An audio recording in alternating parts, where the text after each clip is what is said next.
أعوذ بالله السميع العليم من الشيطان الرجيم من حمزه ونفخه ونفسه. بسم الله الرحمن الرحيم. ربي يسر ولا تعسر وتمم بالخير. ربي زدني علما. يا أيها النبي قل لمن في أيديكم من الأسرى إن يعلم الله في قلوبكم خيرا يؤتكم خيرا مما أخذ منكم ويغفر لكم والله غفور رحيم. من يريد خيانتك فقد خانوا الله من قبل فأمكن منهم والله عليم حكيم. إن الذين آمنوا وهاجروا وجاهدوا بأموالهم وأنفسهم في سبيل الله والذين آووا ونصروا أولئك بعضهم أولياء بعض والذين آمنوا ولم يهاجروا ما لكم من ولايتهم من شيء حتى يهاجروا وإن استنصروكم في الدين فعليكم النصر إلا على قوم بينكم وبينهم ميثاق واللہ بما تعملون بصیر. یہ 3 آیات مبارکہ ہیں. آیت نمبر 70، 71، 72 یعنی 70 to 72 سورہ انفال 10واں سپارہ. اے نبی، جو قیدی آپ کے ہاتھ میں ہیں ان سے آپ فرما دیجئے اگر اللہ نے تمہارے دل میں بھلائی جانی. کس کے دل میں؟ قیدیوں کے دل میں. تو جو تم سے لیا گیا اس سے بہتر تمہیں عطا فرمائے گا اور تمہیں بخش دے گا، تمہیں معاف فرما دے گا. کون؟ اللہ تعالیٰ. اور اللہ بخشنے والے مہربان ہیں. اور اے محبوب، اگر وہ تم سے دغا چاہیں گے یعنی خیانت کریں گے تو اس سے پہلے اللہ ہی کی خیانت کر چکے ہیں. تو ظاہر ہے تو آپ تو اللہ کے رسول صلی اللہ علیہ وسلم ہیں. جس کو اللہ ہی کی پرواہ نہ ہو تو پھر وہ اللہ کے رسول اور پھر وہ امانت اور خیانت اس کے نزدیک پھر کیا رہ جاتا ہے؟ ٹھیک ہے. تو اس سے پہلے وہ اللہ کی خیانت کر چکے ہیں جس پر اس نے اتنے تمہارے قابو میں دے دیے، یعنی 70 قیدی بن گئے. اور اللہ جاننے والے حکمت والے ہیں. بے شک جو ایمان لائے اور اللہ کے لیے گھر بار چھوڑے اور اللہ کی راہ میں اپنے مالوں اور جانوں سے لڑے اور وہ جنہوں نے جگہ دی اور مدد کی وہ ایک دوسرے کے وارث ہیں. اور وہ جو ایمان لائے اور ہجرت نہیں کی تمہیں ان کا ترکہ کچھ نہیں پہنچتا جب تک ہجرت نہ کریں. اور اگر وہ دین میں تم سے مدد چاہیں تو تم پر مدد دینا واجب ہے مگر ایسی قوم پر کہ تم میں ان میں معاہدہ ہے اور اللہ تمہارے کام دیکھ رہا ہے. یعنی اللہ تعالیٰ تمہارے کام دیکھ رہے ہیں. تمام کام انسانوں کے اللہ کے مشاہدے اور اللہ تعالیٰ کے ملاحظے میں ہیں. جب بدر کے قیدی لائے گئے تو بعض نے اسلام کا اظہار کیا اور کہا کہ ہم نے مجبور کیے جانے پر جنگ میں شرکت کی تھی. ٹھیک ہے، ہمارا ارادہ نہیں تھا جنگ کرنے کا، نہ ہی ہمارا ارادہ تھا آپ کے خلاف آنے کا، بلکہ سوائے اس کے کہ ہمیں بہت مجبوری تھی، ہم کو زبردستی یعنی گھسیٹ کر لایا گیا. انہیں لوگوں میں حضرت عباس رضی اللہ تعالیٰ عنہ بھی تھے جو رسول اللہ صلی اللہ تعالیٰ علیہ وآلہ وسلم کے چچا جان.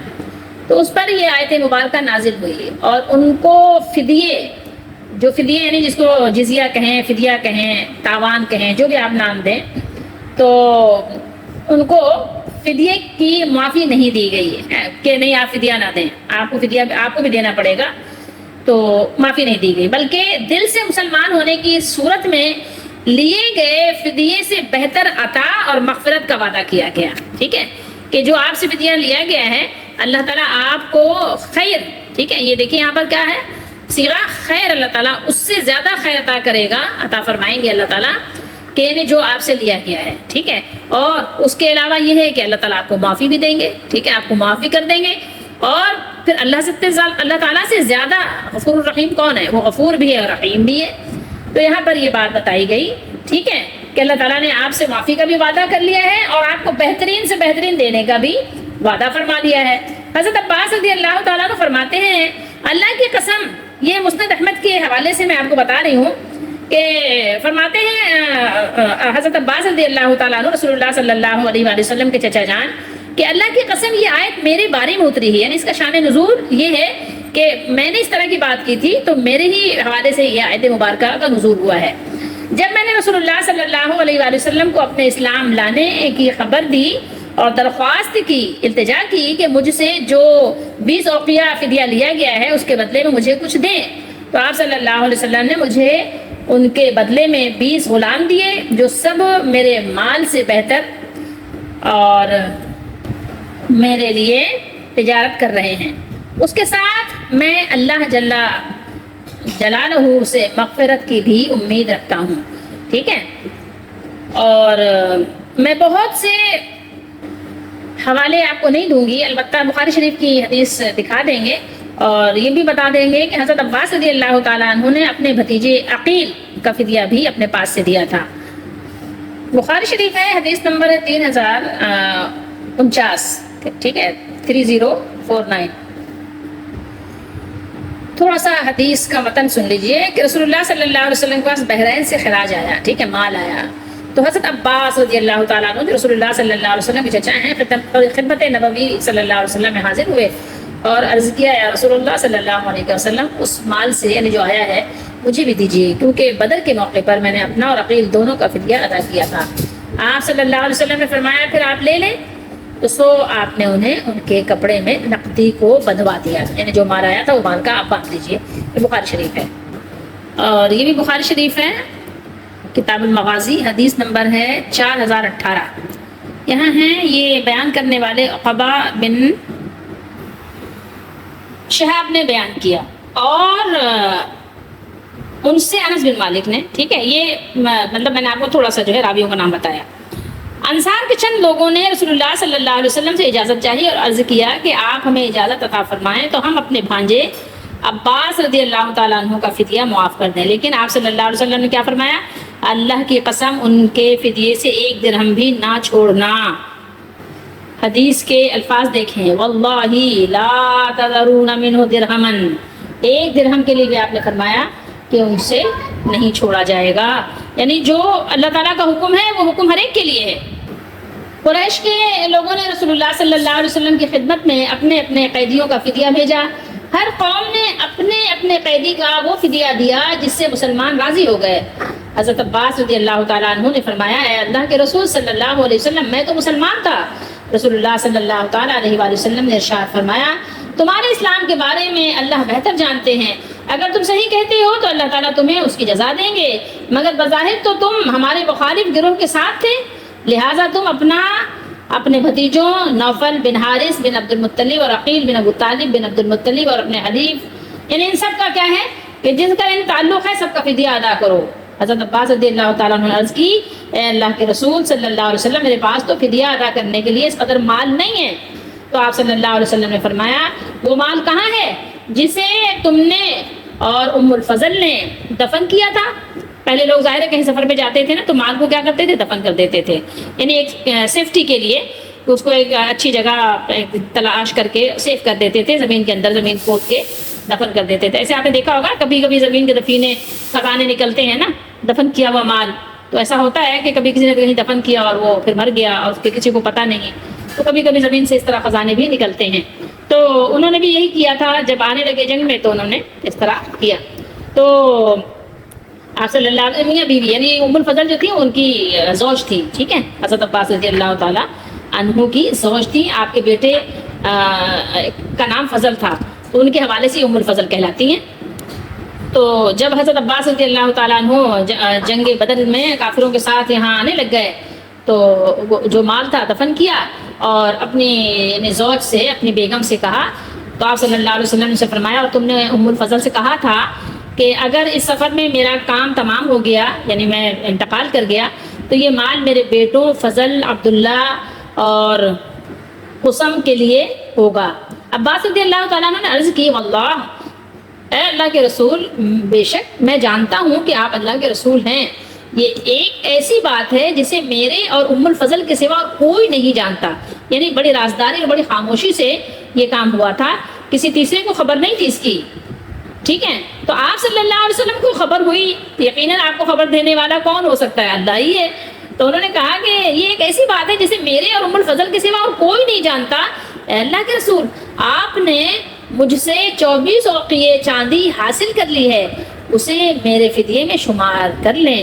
رسول اللہ صلی اللہ علیہ وسلم نے فرمایا، نہیں، یہ مال تو اللہ تعالیٰ نے ہمیں آپ سے دلا دیا ہے۔ بہرحال حضرت عباس رضی اللہ تعالیٰ عنہما نے اپنے دونوں بھتیجوں اور اپنے حلیف کا فدیہ ادا کر دیا، اور ان کے بارے میں اللہ تعالیٰ نے یہ آیت کریمہ نازل فرمائی جو یہاں ہم تلاوت کر رہے ہیں کہ اے نبی، جو قیدی آپ کے ہاتھ میں گرفتار ہیں ان سے کہہ دیجئے کہ اگر اللہ تمہارے دلوں میں نیکی معلوم کریں گے تو جو مال تم سے لیا گیا ہے اس سے بہتر تمہیں عنایت فرمائیں گے اور تمہارے گناہ معاف کر دیں گے، اور اللہ بخشنے والے معاف کرنے والے مہربان ہیں۔ حضرت عباس رضی اللہ تعالیٰ عنہما بیان کرتے ہیں کہ میں نے 24 اوقیہ چاندی بطور فدیہ ادا کی، اس کے بدلے میں اسلام قبول کرنے کے بعد اللہ تعالیٰ نے مجھے 20 غلام عطا فرما دیے، اور ان میں سے ہر ایک کے پاس اس قدر مال تھا جو ضرب المثل تھا، اور اس کے ساتھ ساتھ مجھے اللہ تعالیٰ کی طرف سے مغفرت کی بھی امید ہے۔ اللہ تعالیٰ رب ہیں، رب العالمین ہیں، غفور الرحیم ہیں، اپنے بندوں کو بہترین انعامات سے نوازتے ہیں۔ اللہ کی نوازشات بہت زیادہ ہیں، اور اللہ تعالیٰ کسی کا رکھتے بھی نہیں ہیں، ٹھیک ہے۔ اللہ تعالیٰ حق سے زیادہ دیتے ہیں اور بہت زیادہ دیتے ہیں، اور اللہ تعالیٰ اپنے بندوں کی نیت، ان کا خلوص بھی جانتے ہیں، ان کا عمل بھی جانتے ہیں۔ تو یہاں پر بات ارشاد فرمائی اللہ تعالیٰ نے خیانت کے بارے میں کہ اگر تو انہوں نے خیانت کی جیسے کہ ان کی عادت تھی پہلے سے، ٹھیک ہے، تو پھر ان کا معاملہ یہ ہے کہ اگر انہوں نے زبان سے تو اظہار اسلام انہوں نے کر دیا، لیکن کیا ہے ان کا مقصد دھوکہ دینا ہے، خیانت کرنا ہے۔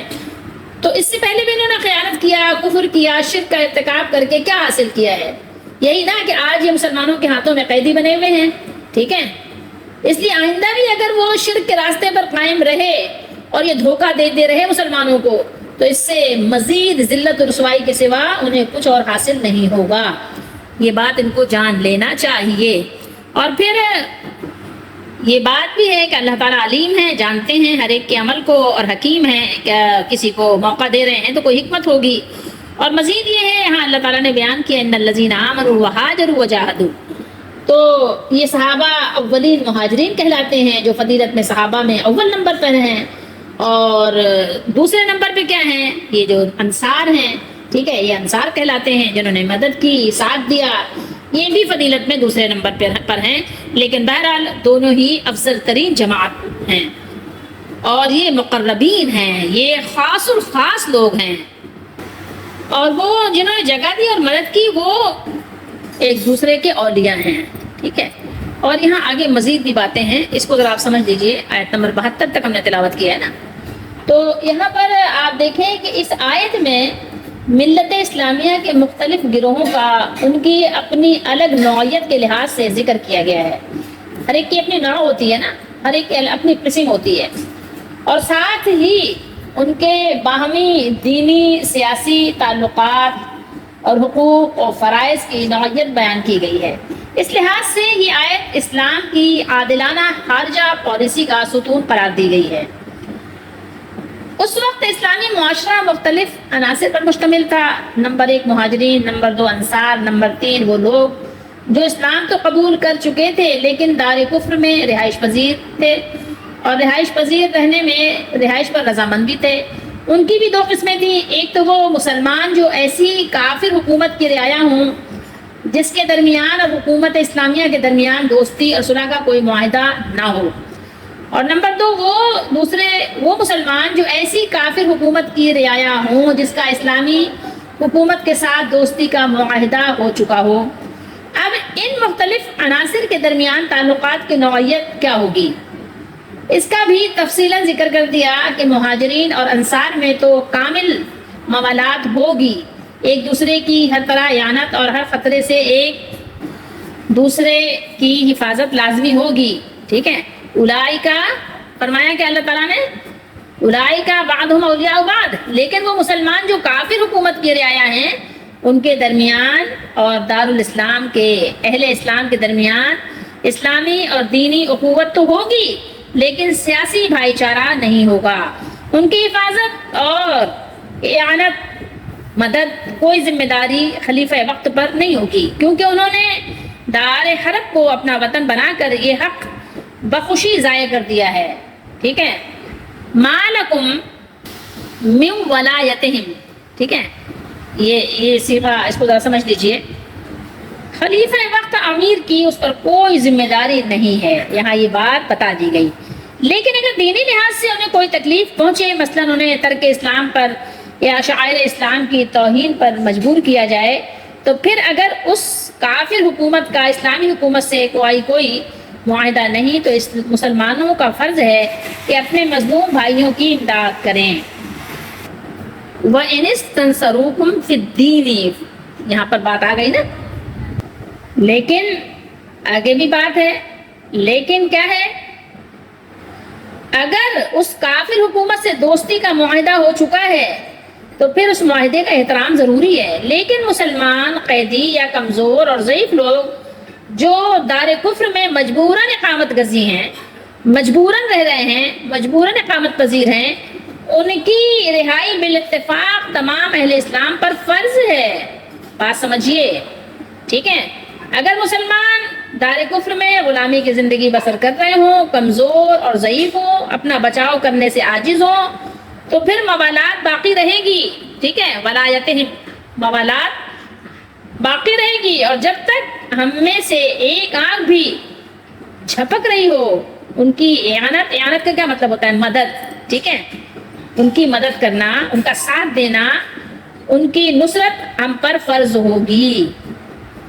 ان آیات کو تلاوت کریے گا تو بار بار تلاوت کریے گا، سنیے گا تو بار بار سنیے گا، جیسے ڈراموں کے لیے ٹائم نکالتے ہیں نا، جیسے میچ دیکھنے کے لیے ٹائم نکالتے ہیں، جیسے اور دیگر اپنے شغل کے لیے ٹائم نکالتے ہیں، کھیلنے کے لیے نکالتے ہیں، جم جوائن کیا ہوا اس کے لیے نکالتے ہیں، جیسے مہمانوں کے لیے نکالتے ہیں، جیسے بیوٹی پارلر کے لیے نکالتے ہیں، جیسے آپ تمام گھومنے پھرنے جاتے ہیں اس کے لیے نکالتے ہیں، ویسے قرآن کے تھوڑا ٹائم نکالیے گا اور غور فکر سے کام لیجیے گا، اور دیکھیے گا کہ قرآن کریم نے انسانی معاشرے کو نسل، زبان، دولت اور منصب کی بنیادوں پر تقسیم نہیں کیا۔ کالا گورا کوئی فضیلت نہیں رکھتا، ٹھیک ہے؟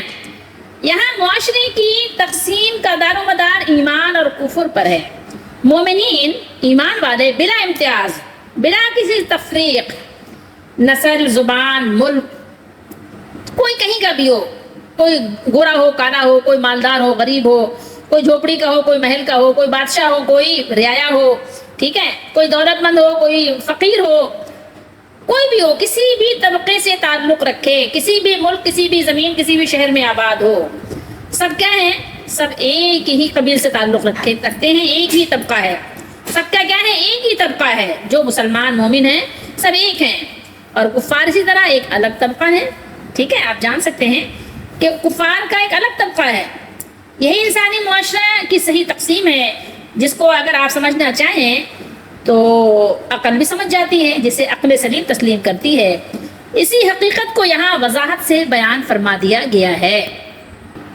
سورہ انفال کی ان آیات سے آپ کو یہ واضح ہوا ہوگا اور واضح ہو رہا ہے کہ رسول اللہ صلی اللہ علیہ وسلم کے زمانے میں مسلمان 4 قسم کے تھے، صحابہ کرام رضی اللہ تعالیٰ عنہ۔ وہ جو پہلی ہجرت کرنے والے مہاجرین اولین ہیں، ٹھیک ہے؟ 2 ہجرتیں بھی کی، دوسرے انصار مدینہ میں رہنے والے، تیسرے وہ مومن جنہوں نے ہجرت نہیں کی، اور چوتھے وہ جنہوں نے صلح حدیبیہ کے بعد ہجرت کی۔ ان الذین آمنوا وہاجروا، جو ہم یہاں تلاوت کر چکے ہیں۔ والذین آووا ونصروا، تو یہاں وہ لوگ ہیں جنہوں نے اپنے جان مال سب کچھ قربان کیا، تو یہ ان سے مراد اولین مہاجرین ہیں جو سب سے افضل ہیں، جن کو بیان کیا گیا۔ اور دوسرے نمبر میں نے آپ کو بتایا کہ انصار کی فضیلت بھی بے شمار ہے، مگر اس بات پر اتفاق ہے کہ مہاجرین انصار سے افضل ہیں۔ عبداللہ بن زید بن عاصم رضی اللہ تعالی عنہم بیان فرماتے ہیں کہ رسول اللہ صلی اللہ علیہ وسلم نے فرمایا، اگر ہجرت کی فضیلت نہ ہوتی تو میں انصار میں سے ایک شخص ہوتا۔ انصار کی فضیلت کے لیے یہ حدیث شریف آپ دیکھ لیجئے، بخاری شریف میں ہے 4330 حدیث قدر بڑی ہے، اس لیے میں آپ کو اس کا اینڈ دکھاتی ہوں جو انصار کے بارے میں ہے کہ رسول اللہ صلی اللہ علیہ وسلم نے کیا فرمایا۔ یہ بہت طویل بات ہے اور بہت رونے والی باتیں ہیں، اگر انسان دل سے محبت سے پڑھے، اپنے نبی صلی اللہ علیہ وسلم کی محبت اور اس وقت کے حالات کو پیش نظر سامنے رکھ کر پڑھے، تو انصار کی باتوں کو پڑھ کر بھی اور رسول اللہ صلی اللہ علیہ وسلم کے بیان کو پڑھ کر بھی روئے بغیر انسان نہیں رہ سکتا۔ لیکن بہرحال میں آپ کو اینڈ سنا رہی ہوں اور مختصر سنا رہی ہوں، کیونکہ ظاہر ہمارے پاس اتنا وقت نہیں ہوتا، نہ پڑھنے والوں کے پاس، نہ سننے والوں کے پاس، نہ سنانے والوں کے پاس۔ آپ صلی اللہ علیہ وسلم نے فرمایا، کیا تم اس پر خوش نہیں ہو؟ یہ انصار سے مخاطب ہیں کہ جب لوگ اونٹ اور بکریاں لے کر جا رہے ہوں تو تم اپنے گھروں کی طرف رسول اللہ صلی اللہ علیہ وسلم ساتھ لیے جا رہے ہوگے۔ اونٹ اور بکریاں آپ تصور کر سکتے ہیں اونٹ اور بکریوں کی کیا حیثیت ہے؟ ایک طرف اللہ کا رسول ہو اور ایک طرف اونٹ بکریاں دی گئی ہوں لوگوں کو، ایک طرف لوگ اونٹ اور بکریاں لے کر جا رہے ہوں اور تمہارے گھر میں اللہ کے رسول صلی اللہ علیہ وسلم داخل ہو رہے ہوں، اس سے بڑی فضیلت کیا ہو سکتی ہے؟ اور آپ نے فرمایا اگر ہجرت کی فضیلت نہ ہوتی تو میں بھی انصار کا ایک آدمی بن جاتا، لوگ خواہ کسی گھاٹی یا وادی میں چلیں میں تو انصار کی وادی اور گھاٹی میں چلوں گا۔ یہ اللہ کے رسول صلی اللہ علیہ وسلم کے بیان ہے۔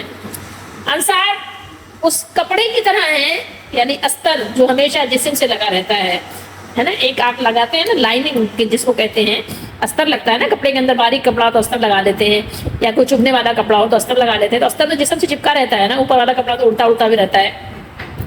تو رسول اللہ صلی اللہ علیہ وسلم نے انصار کو استر کی طرح فرمایا کہ استر کے کپڑے کی طرح جو جسم سے لگا رہتا ہے، اور دوسرے لوگ اوپر کے کپڑے کی طرح ہیں، یعنی ابرا جو اوپر ہوتا ہے، لحاف وغیرہ میں بھی آپ نے دیکھا ہوگا نا، ایک استر ہوتا ہے جو آپ جس کو اندر اوڑھتے ہیں اور ایک اوپر ہوتا ہے، ٹھیک ہے؟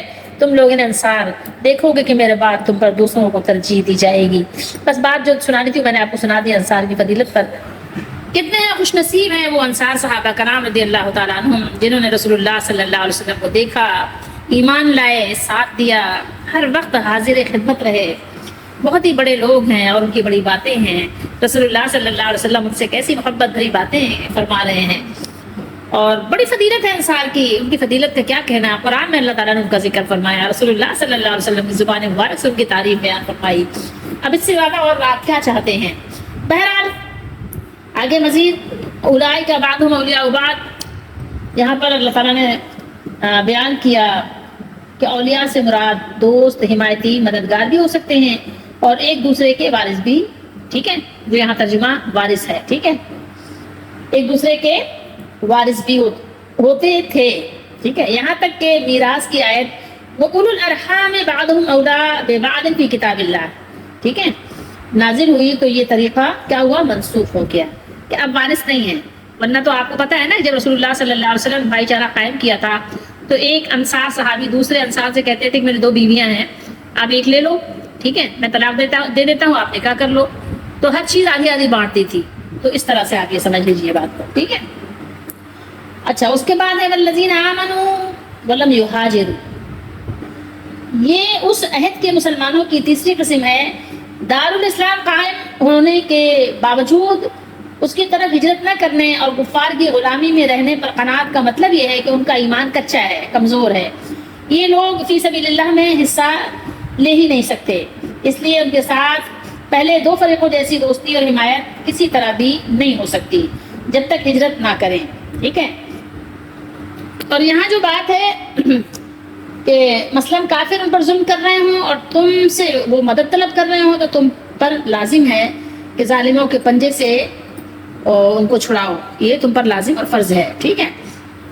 اور سورہ نساء میں ہم پڑھ چکے ہیں آیت نمبر 75 پر کہ اللہ نے فرمایا وَمَا لَكُمْ لَا تُقَاتِلُونَ فِي سَبِيلِ اللَّهِ وَالْمُسْتَضْعَفِينَ مِنَ الرِّجَالِ وَالنِّسَاءِ وَالْوِلْدَانِ الَّذِينَ يَقُولُونَ رَبَّنَا أَخْرِجْنَا مِنْ هَٰذِهِ الْقَرْيَةِ الظَّالِمِ أَهْلُهَا، اور تمہیں کیا ہے کہ تم اللہ کے راستے میں اور ان بے بس مردوں اور عورتوں اور بچوں کے خاطر نہیں لڑتے جو کہتے ہیں کہ اے ہمارے رب ہمیں اس بستی سے نکال لیجئے جس کے رہنے والے ظالم ہیں۔ آج کے دور میں لوگ قرآن کا بالکل بھی خیال نہیں کرتے، نہ ہی قرآن کی باتوں پہ عمل کرتے ہیں، نہ ہی قرآن کو سیکھتے ہیں، ان کے نزدیک بالکل قرآن کی باتیں یعنی سمجھ لیجئے ایک غیر ضروری باتیں نعوذ باللہ ہو کر رہ گئی ہیں، ٹھیک ہے؟ غیر اہم، کوئی اہمیت نہیں ہے ان کے نزدیک قرآن مجید کی باتوں کی، بہت دکھ ہوتا ہے، لیکن پھر بھی وہ اپنے آپ کو مسلمان کہتے ہیں۔ یقین مانیں اگر آپ قرآن کی بات کو نہیں مانتے، پوری دنیا مل کر بھی آپ کو مسلمان کہے، آپ مسلمان نہیں ہو سکتے۔ تو یہاں اوپر بھی جو باتیں پڑھی یہاں اس کی اہمیت کتنی بیان کی گئی، جس کو آج میرا خیال ہے پتہ نہیں کوئی مسلمان ایسا ملتا ہے آپ کو کہ جو اس پر یعنی غور کرے، اس کو اہمیت دے، وعدہ اور وعید کو نہیں دیتے اہمیت۔ دیکھیں کتنا اللہ نے اس کو بیان کیا، کافروں کے وعدے کی اللہ تعالیٰ نے یہاں بات کی کہ مسلمان نے اگر کافر سے بھی وعدہ کر لیا تو اس کی بھی کتنی اہمیت ہے، ذرا سوچئے تو صحیح، غور تو کیجئے۔ لیکن لوگ نہیں غور کرتے، نہیں اس کو دیتے اہمیت، نماز پڑھ لیں گے، روزہ رکھ لیں گے، عمرے پہ عمرہ، حج پہ حج کر لیں گے، لیکن اس کو نہیں اہمیت دیتے۔ وہ سمجھتے ہیں کہ شاید ان کا روزہ نماز ان کو بچا دے گا، نہیں بچائے گا، آپ نے قرآن کے حکم کو پیچھے ڈال دیا۔ اس کو ذرا سوچیں تھوڑی دیر کے لیے کہ اللہ نے یہاں کیا بیان کیا؟ اللہ نے بیان کیا کہ اگر یعنی اللہ علی قوم بینکم و بینہم میثاق، ٹھیک ہے، میثاق یعنی اگر تمہارا کفار سے کوئی معاہدہ ہو کہ آپس میں ایک دوسرے سے جنگ نہیں کریں گے، تو تم معاہدے کو پس پشت ڈالتے ہوئے ان کی مدد نہیں کر سکتے، اس عہد کو پورا کرو گے جیسے کہ رسول اللہ صلی اللہ علیہ وسلم نے پورا کیا تھا۔ اس بات کو سمجھو، بلکہ ان مسلمانوں سے یہی کہا جائے گا کہ دار الکفر کو چھوڑ کر دار الاسلام میں چلے آئیے، ہجرت کیجیے، بس ان سے اتنا ہی کہا جائے گا۔ سمجھ رہے ہیں بات کو؟ ان کو سمجھنا بہت ضروری ہے، نہیں سمجھیں گے تو پھر کیسے مسلمان بنیں گے اور کیسے پھر عمل کریں گے، کیسے جنت پہ داخلہ ہوگا، کیسے اللہ کے غضب سے اور اللہ کے دوزخ اور اس کی آگ سے بچیں گے۔ اسلام کتنا خوبصورت دین ہے، کتنی خوبصورتی کے ساتھ بندوں کے معاملات کو اللہ تعالی حل فرماتے ہیں، اور کتنا بہتر انداز میں ایک دوسرے کے لیے بہترین سلوک کا ادب سکھاتے ہیں۔ یہ قرآن کے علاوہ آپ کو کسی کتاب میں نہیں ملے گی یہ بات، نہ ہی آپ صلی اللہ علیہ وسلم کی زندگی کے علاوہ کسی اور کے معاملات میں یہ چیز ملے گی۔ بہرحال یہاں سے تھوڑا سا اپنا سبق دیکھیے کہ رسول اللہ صلی اللہ تعالیٰ علیہ وسلم اور آپ کے صحابہ اور اللہ تعالیٰ نے ان حضرات اور ان بزرگوں کے ذریعے سے کیسے لوگوں پر احسان فرمایا کہ غزوہ بدر کے قیدیوں کو فدیہ لے کر چھوڑ دیا گیا، ٹھیک ہے۔ اسلام اور مسلمانوں کے وہ دشمن جنہوں نے ان کے ستانے، مارنے، قتل کرنے میں کسی وقت بھی کوئی کسر اٹھا نہیں رکھی، اور جب موقع مل گیا، جب موقع ہاتھ آیا، انتہائی وحشیانہ مظالم ان پر کیے، ظلم ڈھائے۔ مسلمانوں کے ہاتھوں میں قید ہو جانے کے بعد ان کی جان بخشی کر دینا، ان کو چھوڑ دینا کوئی معمولی بات نہیں ہے، نہ کوئی معمولی بات تھی۔ آپ اس بات کو ذرا غور کیجئے، آپ کو پتہ چلے گا کہ اسلام کتنا بہترین سلوک کرتا ہے، قیدیوں کے ساتھ بھی کتنا موقع اور کتنا مہلت دیتا ہے۔ ان قیدیوں کے لیے کتنی بڑی غنیمت تھی، آپ سوچیں جہاں جان آپ کی جا رہی ہو وہاں چند ٹکوں کے بدلے میں آپ کو جان بخشی کر دی جائے، کتنی بڑی بات ہے۔ اور وہ بھی آپ نے جن کے ساتھ اتنا ظلم ڈھایا ہو، سال ہر سال آپ نے ظلم کے ساتھ ان کے ساتھ جو ہے پیش آئے ہوں، اس کے بعد ذرا غور کیجیے ان آیات پر، تو ان کے لیے بہت ہی غنیمت کا موقع ان کے ہاتھ آ گیا، اور یہ اسلام کی طرف سے، اللہ اس کے رسول کی طرف سے انتہائی لطف و کرم تھا۔ فدیے میں جو رقم ان سے لی گئی تھی وہ نہایت بہت ہی معمولی رقم تھی، بہت معمولی۔ یہ اللہ تعالیٰ کا لطف و کرم دیکھیے کہ اس معمولی رقم کے دینے سے جو ایک قسم کی ان کو تکلیف محسوس ہو رہی تھی کہ یہ رقم جا رہی ہے، ٹھیک ہے۔ جیسے آپ جب کسی کے نام FIR کٹ جائیں اور جب آپ ضمانت کرواتے ہیں تو کچھ آپ کو رقم دینی پڑتی ہے نا، تو اسی طریقے سے وہ آپ کو رقم دینے میں تکلیف ہوتی ہے نا کہ خواہ دیکھو 1 لاکھ میرے جا رہے ہیں، اتنا جا رہا ہے، شیورٹی اتنی رکھی جا رہی ہے، فلاں دن کا ہوتا ہے نا۔ حالانکہ یہ ہمارے تو رول اتنے خراب ہیں، اتنے ظالمانہ ہیں کہ اس کو تو ہم ڈسکس ہی نہیں کر سکتے، لیکن ذرا وہاں دیکھیے لطف و کرم کہ معمولی سی رقم بھی وہ دے رہے ہیں اللہ کے رسول صلی اللہ علیہ وسلم کو، تو اس سے بھی ان کو تکلیف ہو رہی ہے، ٹھیک ہے۔ اور جو ان کو تکلیف ہوئی تو اس کو بھی کس طرح اللہ تعالیٰ نے رفع دفع فرمایا۔ آیت مذکورہ میں ارشاد ہے کہ اگر اللہ تعالیٰ تمہارے دلوں میں کوئی خیر پائیں گے تو جو کچھ تم سے لیا گیا ہے اس سے بہتر تمہیں دے دیں گے، اور اس پر مزید یہ کہ تمہارے پچھلے گناہ معاف کر دیں گے۔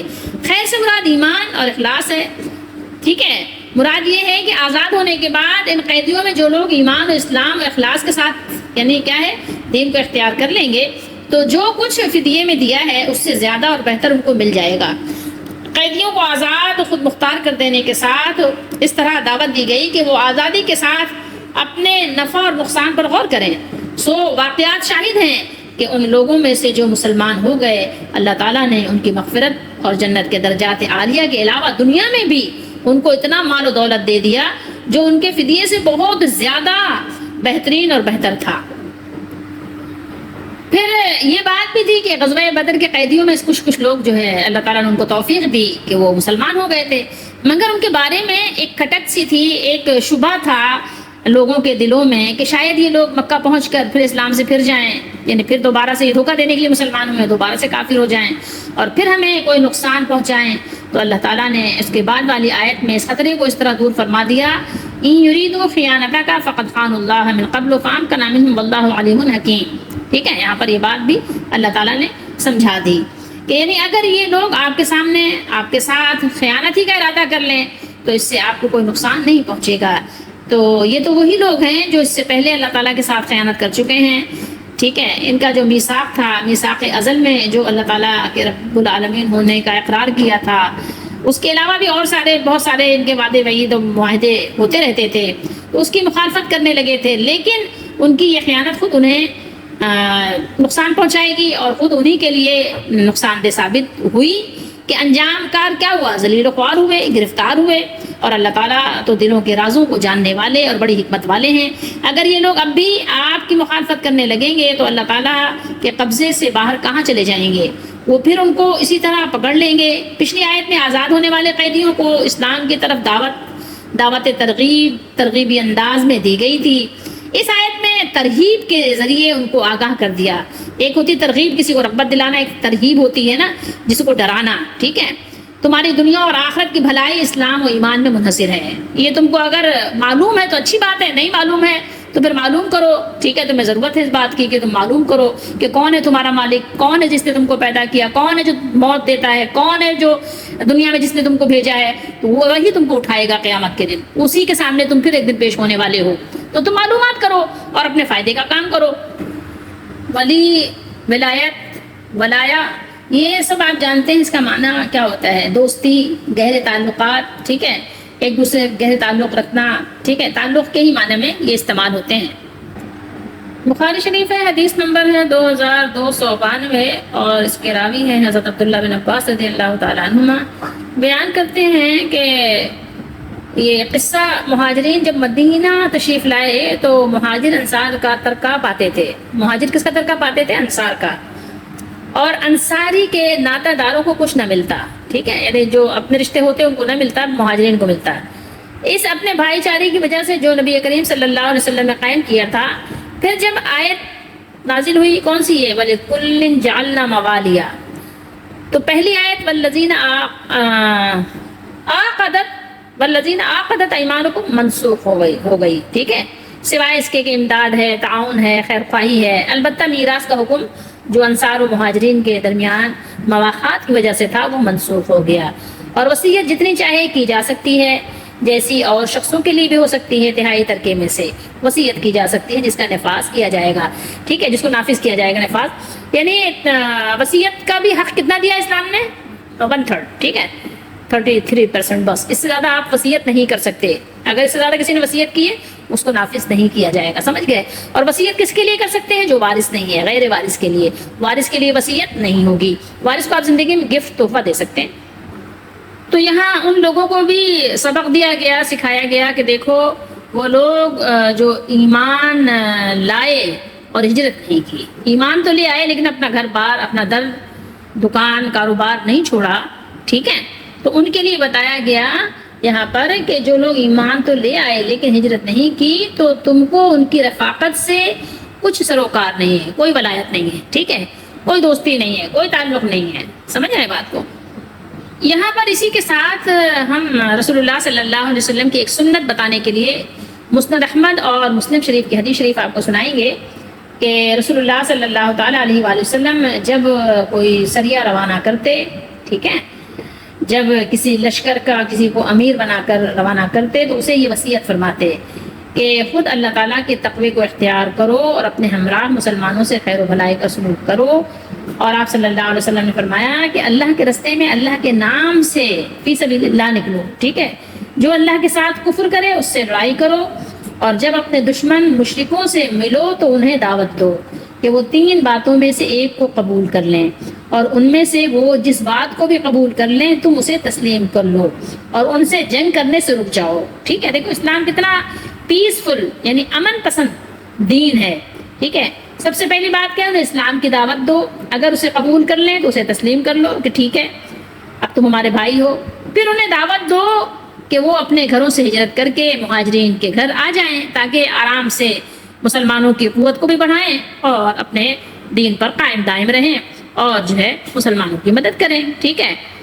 تو ایک بات یہ ہو گئی کہ ہجرت بھی کرو، ٹھیک ہے، ایمان لانے کے بعد ہجرت کرو، اور انہیں بتاؤ کہ ایسا کرنے سے انہیں بھی وہ تمام حقوق حاصل ہوں گے جو مہاجرین کو حاصل ہیں۔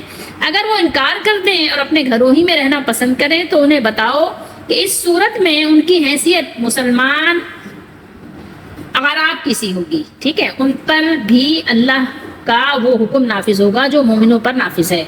اس صورت میں مال فے اور مال غنیمت میں ان کا کوئی حصہ نہیں ہوگا مگر یہ کہ وہ مسلمانوں کے ساتھ کیا کریں، فی سبیل اللہ نکلیں، شریک ہوں۔ اگر وہ اسلام قبول کرنے سے انکار کر دیں، ٹھیک ہے، نہ مانیں کہ ہم نہیں مانتے، ہم اسلام قبول نہیں کرتے، نعوذ باللہ، تو اب دوسری صورت کیا ہوگی، تو انہیں جزیہ ادا کرنے کی دعوت دو، ٹھیک ہے، کہ تم جزیہ ادا کرو، تاوان دو۔ اگر وہ اسے قبول کر لیں تو تم بھی اسے تسلیم کر لو اور ان سے جنگ کرنے سے رک جاؤ، اور اگر وہ جزیہ ادا کرنے سے بھی انکار کر دیں تو اللہ تعالیٰ سے مدد طلب کرو اور ان کے خلاف کیا کرو، پھر تلوار اٹھاؤ، ٹھیک ہے، یہ حکم ہے۔ یہ ہے اصل میں صحیح مسلم شریف میں، اور کچھ باتیں زائد بھی ہیں اور اس میں بھی ہے آپ کے مسند احمد میں بھی ہے، سمجھ رہے ہیں بات کو، لیکن مسلم شریف میں کچھ باتیں زائد ہیں اور مسند احمد میں کچھ باتیں کم ہیں۔ اور یہ بات یقینی ہے کہ جو لوگ اللہ کی بات نہیں مانتے، اپنے مالک کو نہیں پہچانتے، تو دنیا میں فساد یقینی ہے، اور یہ فساد ہم اپنی آنکھوں سے دیکھ سکتے ہیں۔ اس فساد کو روکنے کے لیے ہر مسلمان کے لیے ضروری ہے کہ وہ اپنے اپنے حصے کا کام کرے۔ وہ جتنا بھی لوگوں کو ظلم سے روک سکتا ہے، جتنی بھی وہ اچھی بات پہنچا سکتا ہے، جتنی بھی برائی سے وہ لوگوں کو دور کر سکتا ہے، ہر شخص اپنا کردار ادا کرے۔ دعوت دین کا سلسلہ تا قیامت جاری و ساری رہے گا، اس لیے اللہ تعالیٰ نے امت مسلمہ میں سے ایک جماعت تشکیل دی ہے جس کا کام لوگوں کو بھلائی کا حکم کرنے کے لیے اللہ تعالیٰ نے بس رکھا ہے کہ آپ بھلائی کا حکم کرو اور برائی سے روکو، ٹھیک ہے۔ یہ دونوں کام کرنے ہیں آپ کو، یہ نہیں کہ صرف آپ میٹھا میٹھا آپ کڑوا کڑوا تھو نہیں، آپ نے دونوں کام کرنا ہے، بھلائی کا حکم کرنے کے ساتھ ساتھ برائی سے روکنا بھی ہے۔ جتنا آپ کے اندر سکت ہے، جتنا آپ کے اندر قوت ہے، اس پوری قوت بھر خلوص کے ساتھ روکنا ہے کہ بندہ رک جائے، ٹھیک ہے۔ اب اگر وہ نہیں مانتا پھر آپ کا کام ختم، ٹھیک ہے۔ اسی کام کو صحابہ کرام رضی اللہ تعالی عنہم، تابعین، تبع تابعین اور ائمہ اعظام، محدثین کرام، ان سب بزرگوں نے اپنی اپنی ذمہ داری سمجھ کر بخوبی نبھایا، اور اس سرچشمہ ہدایت سے فیضیابی کے لیے ہر ترسے ہوئے دل اپنی پیاس بجھاتے رہے۔ بہت سے لوگ ہیں جو آپ کی دعوت کے منتظر ہیں، آپ کی بات کو پہنچانے کے منتظر ہیں، وہ آپ کا راستہ دیکھ رہے ہیں، انتظار کر رہے ہیں، آپ اٹھیے، ہمت کیجیے۔ صرف یہ نہیں کہ اپنا مسلح بچھایا اور جی نمازیں پڑھنی شروع کر دی، تصویر پڑھتے رہے، ہم تو کر رہے تھے نا اچھا کام، آپ صرف نہیں کر رہے تھے۔ آپ کا صرف کام یہ نہیں ہے کہ آپ اجرے میں بیٹھ جائیں اور صرف اللہ اللہ کرتے رہیں، آپ کا کام یہ ہے کہ آپ آگے بھی لوگوں کو پیغام پہنچائیں، یہ آپ کی ذمہ داریوں میں سے ایک اہم ذمہ داری ہے، ٹھیک ہے۔